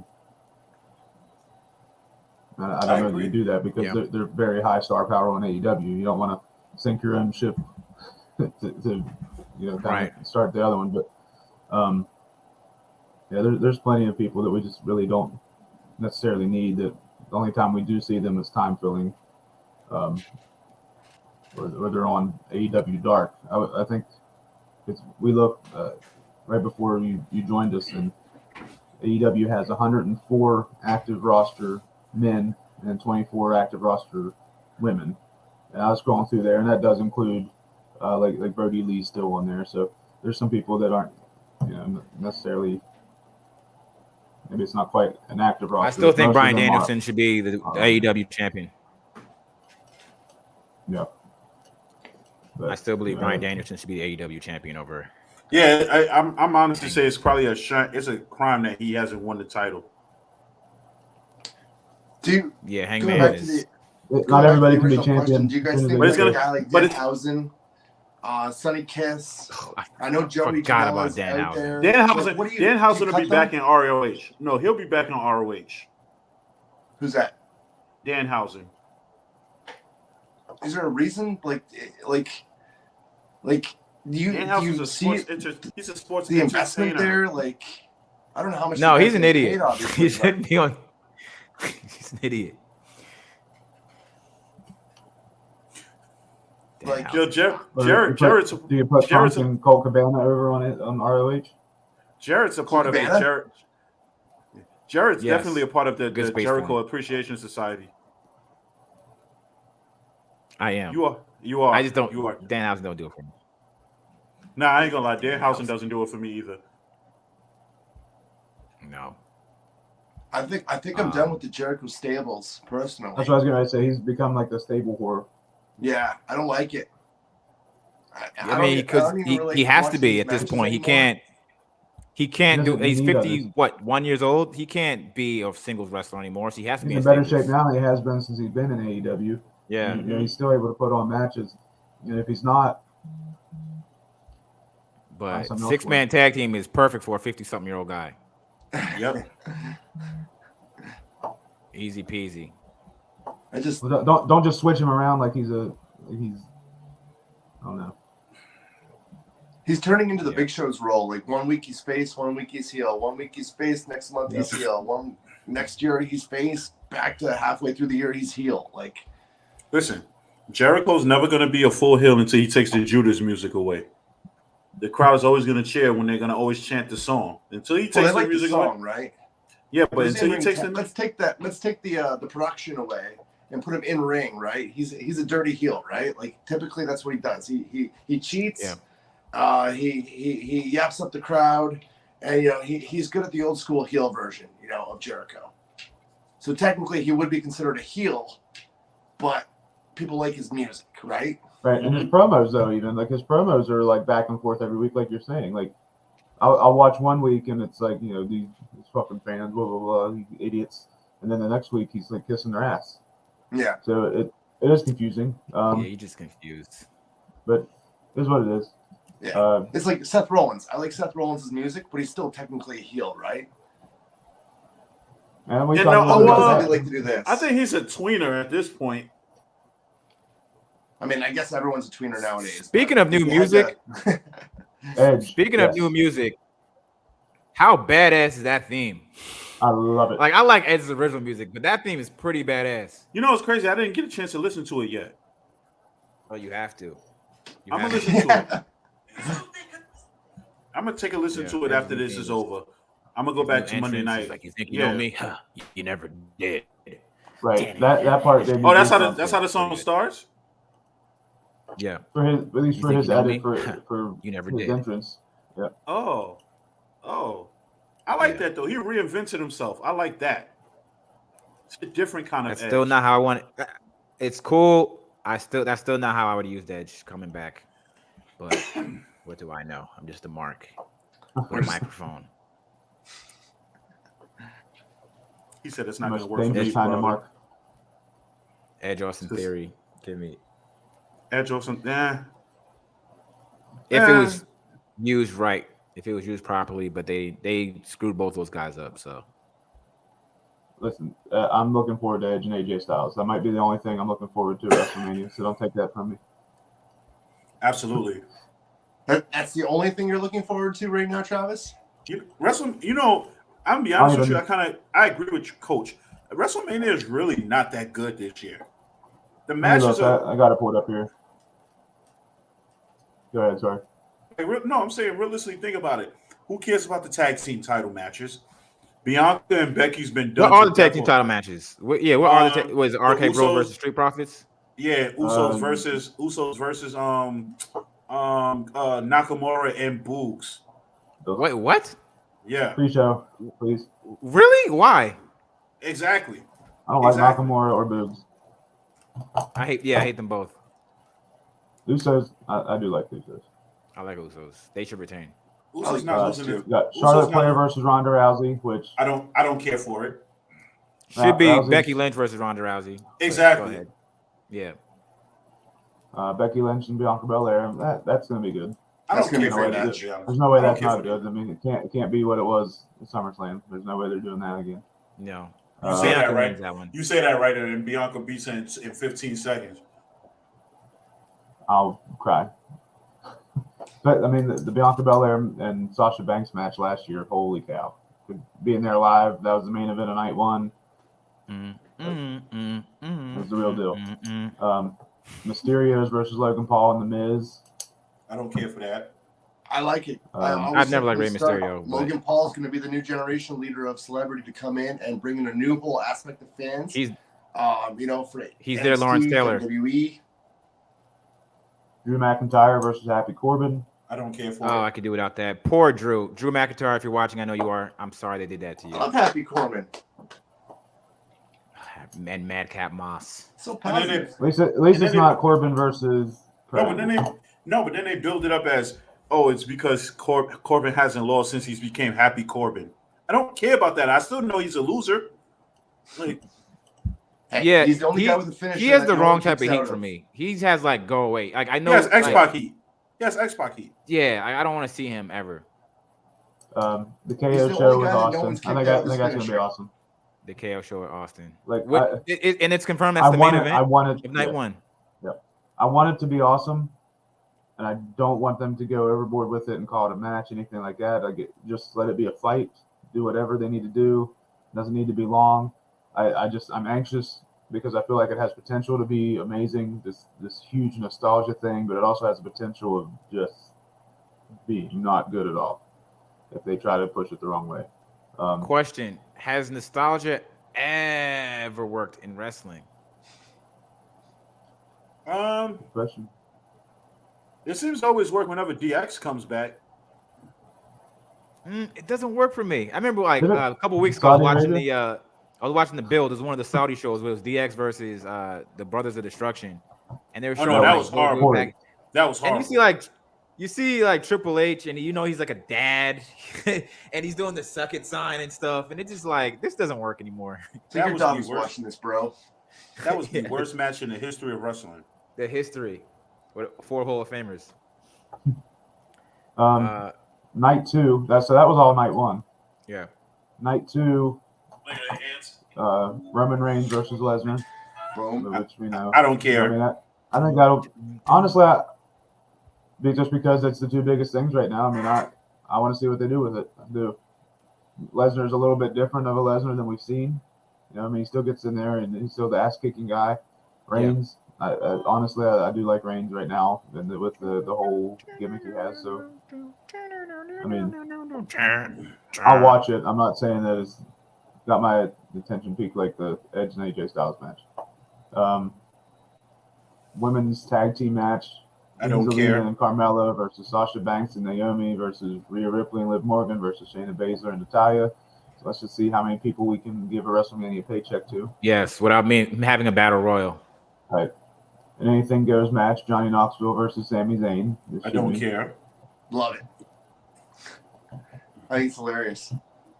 Great for WrestleMania. Well, you know what it is? Would you rather have stuff like that? Pat McAfee and Austin Theory, and what was the other one with the Logan Paul, the Miz. Or would you rather have like kick-ass matches that would be the WrestleMania quality? Looking at the match rundown, it's matches to get like to sell out a stadium twice. Mm-hmm. That's all it seems like. It's just all like casual fan stuff. I'm sure they'll throw in like Cardi B somewhere. They might have Kim Kardashian somewhere. Like it just kind of names to just get visibility to the brand. They don't really care about wrestling. The only wrestling match they're really having is Edge and AJ Styles, right. Which would be great for like an Intercontinental title, I think. Well, Since they don't give that belt anyway. Edge versus AJ for the IC title. First of all, that's insulting to those two men. If anything, that should have been a WWE Championship match. What's wrong with the IC title? That is so below Edge and AJ. The IC title is like a legendary title, though. It's like the IC title was a legendary title. So you could have had AJ build back up, some prestige, and then here comes Edge. Well, Hear me out. Look what him and Kevin Owens did the United States title there for a hot minute. It actually meant something. Absolutely not. Now it's back to absolutely not. Had it forever. I would have rather had AJ win the Elimination Chamber, and you could have had Edge and AJ for the WWE Championship instead of having one title. But then, with all due respect, but Brock and Roman need it. Yeah, Brock and Roman do kind of need it because we've seen Brock and Roman before. They knew it. They need it. All the more reason why it shouldn't be another Brock and Roman match. But how are you gonna sell at a stadium? I am tired of Brock and Roman. First of all, WrestleMania is gonna sell out on the name alone. I mean, but a giant 100,000 people stadium twice, it's kind of hard to do. I'm going to WrestleMania this year in a positive note. Like, I'm just looking forward to everything that they do. I'm not going to criticize it before it happens. If they do something that, I feel is terrible, it doesn't necessarily mean it's bad for business for them or for the talent. It's just an opinion, right? So when we look at this and we prejudge it, we're already setting a negative tone to the environment or the event, right? I like to look at it as a positive overall because we are having another, in my opinion, on paper, it's a kick-ass WrestleMania. They have celebrity status. They have a couple great matches. They have a couple good feuds that we're looking into. A typical WrestleMania, what it should be, right? Cody's coming back. Look all the way back from WrestleMania 1. This is the exact same thing that they're doing for the last 39 WrestleManias. That's true. Nothing has changed. This man is. Do we feel that some guys are not up to par as like a Michaels and Triple H WrestleMania main event? Maybe, but in the same aspect, we're getting what we deserve. We're getting what we want in a sense of the type of show that WrestleMania is. It's living up to the hype and what it's become. Let my man Vince McMahon eat. Let him eat, man. Can he eat? Like, geez, can my man get $1 billion? First of all, the good thing about it being 2 nights. First of all, we're going. We have 1, 2, 3. Right now, there's 6 shows on each, or 6 matches on each night, and I'm sure we're gonna have at least number 13 with the Seth Rollins thing. So yeah, we're gonna have each of them is gonna have their time. First of all, you see any where they go out and have a 4-minute match. First of all, should all be able to showcase themselves and what they can. So I'm officially going heel until after WrestleMania. We do not. This is not the card that we deserve as fans. I think so. I feel insulted that the. All right, let's book Rel's card. This is Rel's WrestleMania. It's gonna be AJ Styles. Show us what you got. AJ Styles, Christian, and freaking who else? Ricochet for a trios championship. AJ versus Edge for the WWE Championship. Roman versus. Can't sell the stadium. Speak for yourself. I believe it can. Roman versus. Okay, you want my ultimate booking if it makes sense logically? Yes, I want to see you book WrestleMania 38. Please. Okay, you have the floor. Universal Championship. Trios Roman versus match. No. Universal Championship. Roman versus Jey Uso. That would be my match, and I'm gonna always stick to this because that storyline never got finished. No, but this is what I'm saying. If I have to sell out 100,000 seats twice, no. If for Fastlane, okay. No. For Fastlane, yes. No. For WrestleMania, absolutely not. Trust me. AJ versus. And I would like that match. I'm with you on that. But not Roman, for sell at a stadium. Night 1, Yeah. Drew. Drew would actually be night 2, to be totally honest with you. In a trios match. No. Go ahead, Drew, in a trios match. I'm listening. I don't care. It would still be Roman versus Jey Uso would be my night 2 main event. I don't care. Hell in a Cell Inferno. Look. Hold on. Okay, just so I'm clear, you want to put Jey Uso in the main event of WrestleMania? It's not main event Jey Uso for nothing. When the Undertaker is going in the Hall of Fame. Why not? The same year when Stone Cold Steve Austin's going to fight. That wouldn't be considered building new talent. I'm just saying, this is no knock at Jey Uso. I love the match he had in the Hell in the Cell during the pandemic. It was great.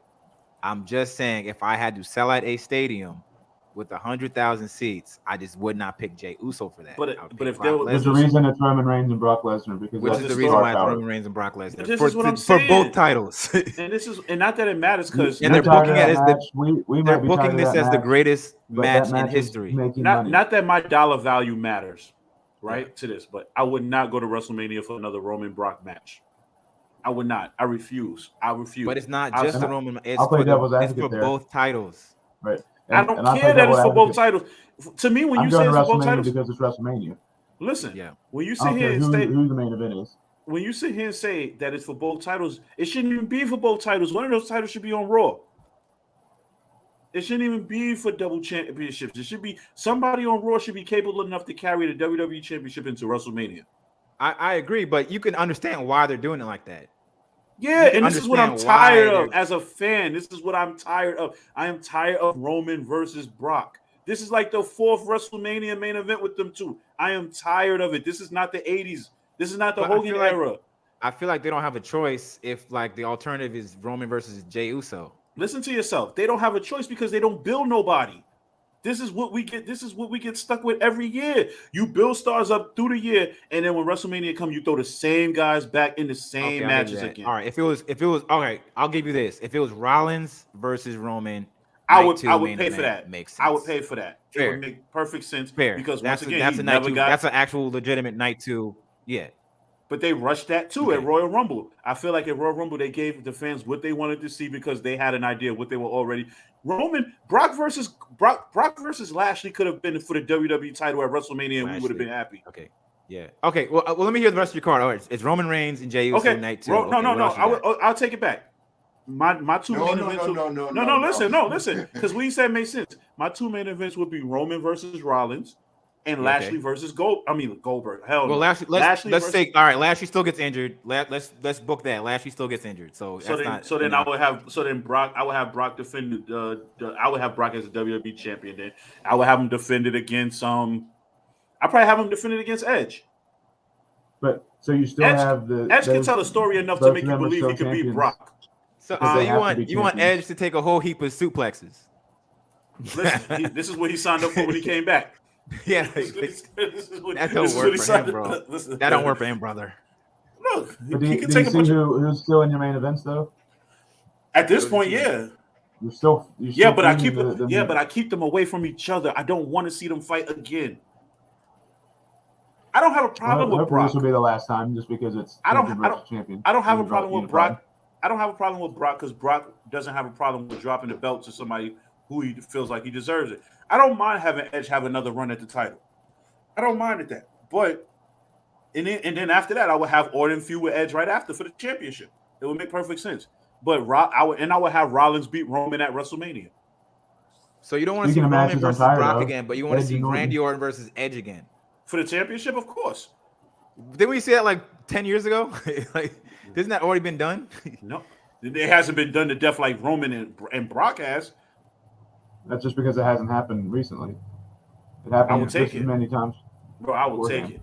I will take it. Maybe my logic doesn't make sense, but I'm tired of Brock and Roman. I don't care if it's for 2 titles. I don't care if the loser falls off the cage. WrestleMania has set a new indoor attendance record. 4 people. That's all right. And all 4 people is like me, my mom, and my family. Yeah, that's all right. It smells in his fan jam. I'm okay with that. Welcome to the Thunderdome. It's like for just 4 people. I'm okay Welcome with to that. the Thunderdome. There's no fans at WrestleMania. I'm quite okay with that.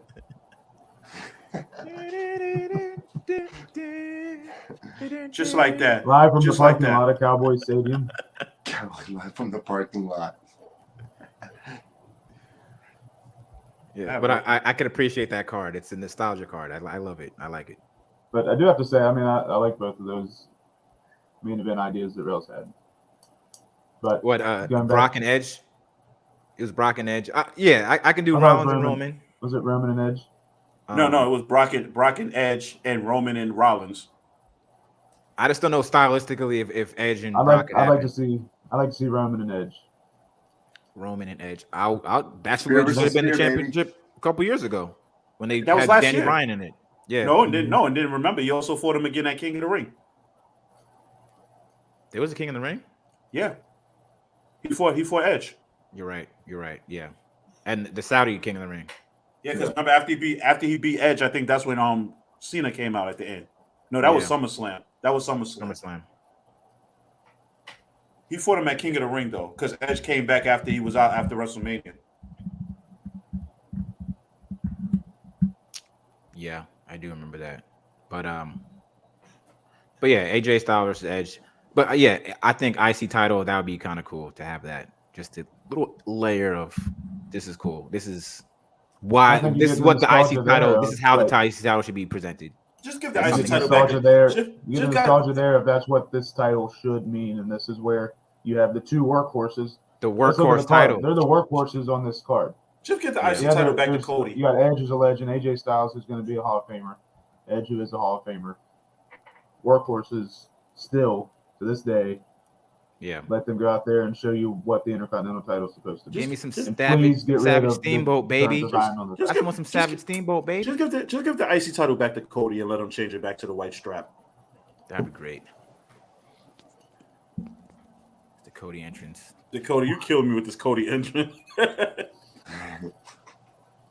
Oh, speaking of that thing, did they tease that the new FTR manager is going to be the Hitman?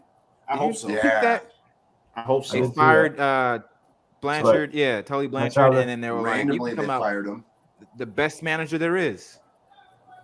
That's how the internet is, though, because also Paul Heyman posted a meme or a picture or something with action figures that says a spoiler for WrestleMania, and now everybody's going fucking bananas because an action figure of John Moxley was in the background. So, was it? I didn't even peep the internet. It's the internet. Yeah, none of it means anything until people drive me nuts. I'm sure AEW is just gonna let that happen. Cosplay stuff. Let him out of his contract real quick. Just in time for right. WrestleMania. It's Dean Ambrose, sort of. Especially when you already lost Cody Rhodes. I mean, that's one of your main players. You go every time I say Cody, you got to do that, or Rhodes. It's so crazy though because they lost Cody Rhodes, right? It's crazy they lost Cody Rhodes, but then they had the second highest pay-per-view buy rates in the history. So did they really lose Cody Rhodes? Oh yeah, he's not there anymore. No, they definitely lost him.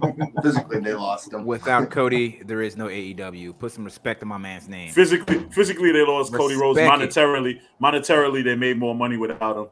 Respect his name. He built that company. Without Cody Rhodes, there's no AEW. Pay that man his money. I'm saying, give him his EVP title. He earned it. Cody can go to hell. See, I think Tony can go to hell. You see, real heel heat. That's what I'm saying. That's why he should be the biggest babyface. Put him against Roman. I used to be the biggest babyface, and now I'm the biggest heel. You are. Cody didn't screw Cody. Cody didn't screw Cody. It was Tony. Cody Brandy screwed Cody. Shirt's coming out real soon. I can't wait, right? I hope she comes back too. I can't wait till WWE has like this weird nickname for Cody where the initials are like AEW though.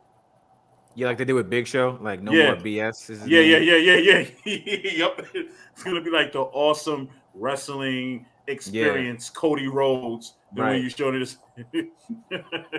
Yep. Watch. Great. They're gonna be like, this man is awesome. No, they're gonna be like, this man is awesome. This man is exceptional. He's an awesome, exceptional wrestler. And they're gonna be like, oh, AEW. The awesome, exceptional wrestler, Cody Rhodes. Yeah. Welcome to NXT 2.0. Well, let's He's an wrap always up, man. He's an We've always been potting exceptional for a while. wrestler. Because you can't say awesome because that's the Miz's thing. So you got to find something else. Oh, The yeah, right. astonishing, the astonishing. The astonishingly You know what? excellent No, what's wrestler. funny? Yeah, the astonishingly. There you go. Yo. You know how they say like Vince McMahon doesn't want wrestlers to have similar names because it's like confusing for the audience. Mhm. That kind of does happen with Adam Cole and Adam Page. No, it doesn't. It kind of does. I just think it No, was hear me brilliant how out. the fans- Sometimes when I say I think Adam Page, I mean Adam Cole, and when I mean Adam Cole, I mean Adam Page. That Yeah. happens to a lot of people. Don't do that. Yeah. You're I've done it. I've done Vince it is right. multiple times. You're feeding into Multiple the Vince times. McMahon. You're feeding into the Vince McMahon scheme. But Don't do here's it. the thing. No, but here's the thing. I Even mean, the we have to crowd admit was he knows a little bit about the business. a little bit, just a Little tad bit. bit. Just a small Yeah, he's only the Pal. god of pro wrestling. And Right. sports He's only Vincent entertainment, Kennedy McMahon.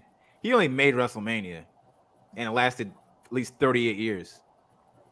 But the thing is, even with the crowd, they were like, "Let's go, Adam. Adam sucks." Like even they were playing into it. Yeah, but then at the end they started booing Adam Page. How do you know? They were cheering more Adam Cole at the no, because even the announcers were saying it. They were cheering for Adam. They could have been cheering for a straight shoot. They're cheering for me. Well, we know. They're cheering for me. Plain and Lucky. simple. You guys didn't know, but I was backstage being a mole for WWE and NXT 2.0 because we're stealing talent from AEW now. I believe it. So they were literally cheering for me. Let's not Over this here. AF. Straight shoot in the shoot. Over AF. Straight shoot in a suit.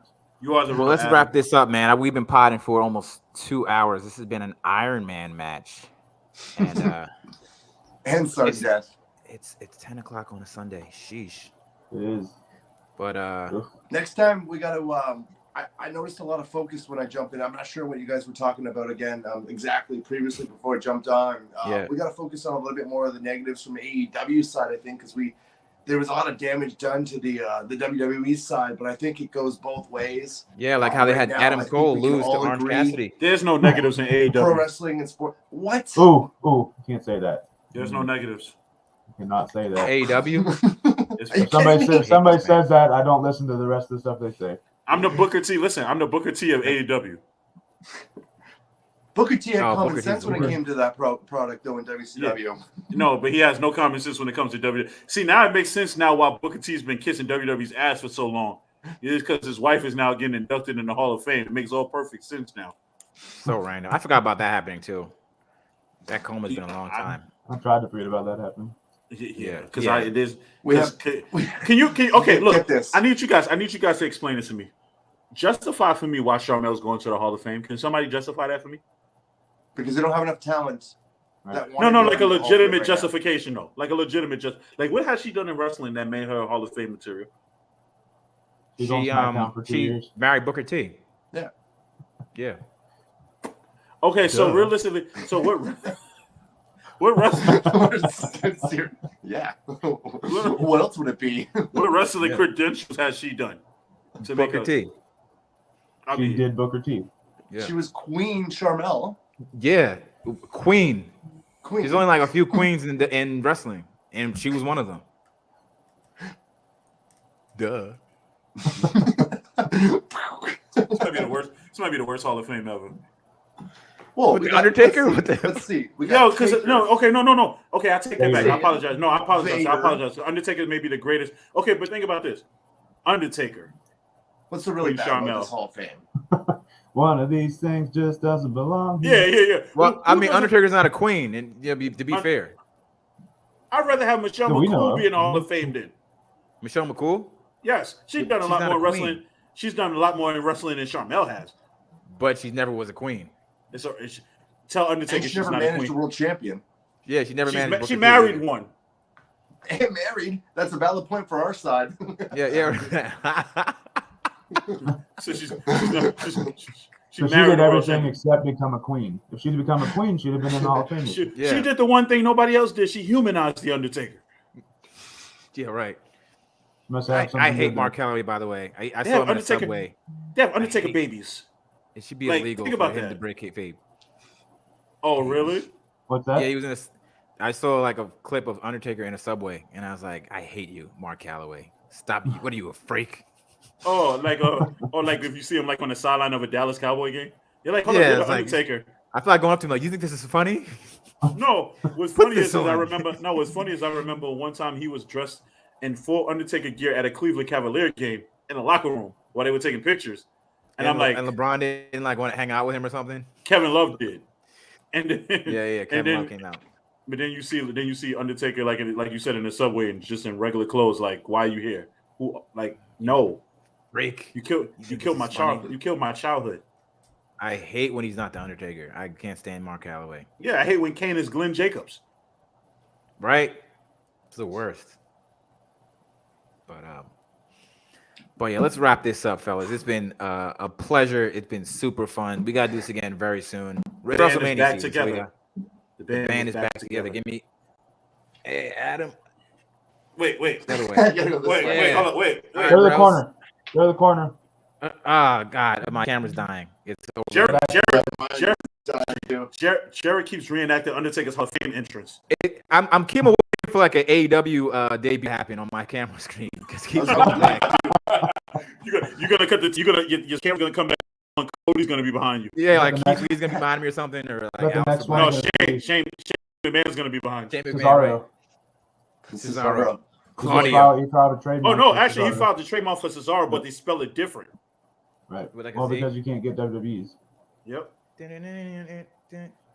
All right, think fellas, if you that's guys- my time. He'll I'm be- out of here for real. He'll be back in WWE before the end of the year.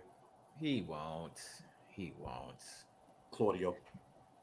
All right, I'm All gonna right, turn my guys. camera back on, guys. Thanks for watching, everybody. Make sure you like this video if you got some value out of it, and make sure you subscribe to the Wrestling Never Sleeps channel. Hit that notification bell too. We love wrestling just like you guys, so we look forward to seeing you and hearing from you all WrestleMania time and the like. So for Relzy, the coach, and the Straight Shoot, I am Jared Never Sleeps. Thanks for watching, and of course, it's still real to me. Damn it. Good night.